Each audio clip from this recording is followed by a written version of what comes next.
Assalamualaikum warahmatullahi wabarakatuh. Perkenalkan, nama saya Mia Minatus Surya.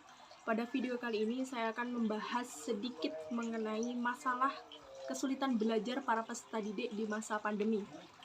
Adanya kasus kesulitan belajar para peserta didik di masa pandemi ini membuat mereka kurang memahami materi yang disampaikan oleh guru. Karena pada masa pandemi seperti sekarang ini, seluruh peserta didik, baik dari tingkat awal maupun sampai tingkat akhir atau mahasiswa, mereka dituntut untuk belajar jarak jauh melalui virtual. Permasalahan yang muncul pada saat pembelajaran virtual ini, banyak siswa yang kesulitan untuk belajar secara mandiri. Salah satu dampak yang mereka alami ketika belajar secara virtual ini, mereka merasa tertekan ketika harus melangsungkan kegiatan belajar di rumah karena bisa disebabkan oleh kurangnya sarana dan prasarana yang mereka miliki di rumahnya. Pembelajaran jarak jauh atau secara virtual dampaknya tidak hanya dirasakan oleh para peserta didik saja, tapi juga dirasakan oleh kedua orang tua para peserta didik. Kendala ini muncul disebabkan yang pertama yaitu kurangnya orang tua memahami materi. Yang kedua yaitu sulitnya membagi waktu antara pekerjaan orang tua dan mendampingi sang anak. Yang ketiga yaitu sulitnya dorongan motivasi dari orang tua itu sendiri kepada anaknya ketika selama pembelajaran daring atau virtual. Lalu yang keempat yaitu terbatasnya jangkauan internet, karena tidak semua peserta didik di rumahnya mempunyai jaringan internet yang lancar.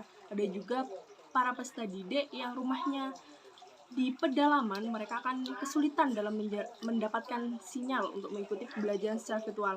Yang terakhir yaitu kurangnya kesabaran para orang tua dalam menemani anaknya selama pembelajaran daring berlangsung di masa pandemi seperti sekarang ini. Lalu, apa sih yang dimaksud dengan kesulitan belajar? Kesulitan belajar adalah suatu kondisi di mana para siswa tidak dapat belajar dengan semestinya. Kesulitan yang dialami siswa dalam menerima atau menyerap materi yang disampaikan oleh gurunya, atau juga bisa disebut sebagai suatu kondisi di mana prestasi yang dicapai tidak memenuhi standar semestinya. Ada beberapa kasus kesulitan belajar yang dialami oleh para peserta didik. Yang pertama yaitu kurangnya motivasi dan minat belajar para peserta didik. Yang kedua yaitu kasus kesulitan yang dilatar belakangi oleh sikap negatif terhadap guru. Dan yang terakhir yaitu pelajaran dan situasi belajar. Sedangkan pada masa pandemi seperti sekarang ini, kesulitan pembelajaran yang dialami oleh para peserta didik, yang pertama yaitu keterbatasan penggunaan teknologi oleh guru dan siswa.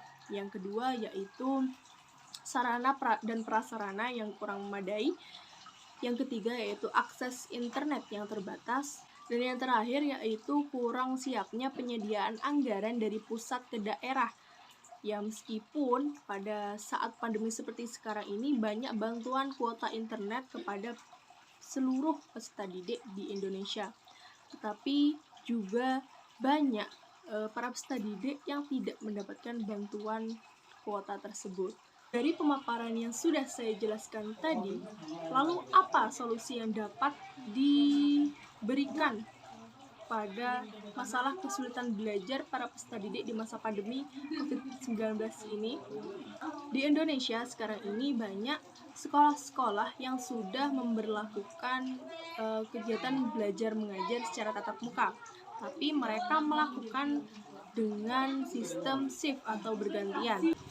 Pada saat pembelajaran tatap muka menggunakan metode shift atau bergantian ini, siswa yang berada di kelas tidak lebih dari 16 siswa dalam satu ruangan dan dilakukan dengan 2 hari sekali.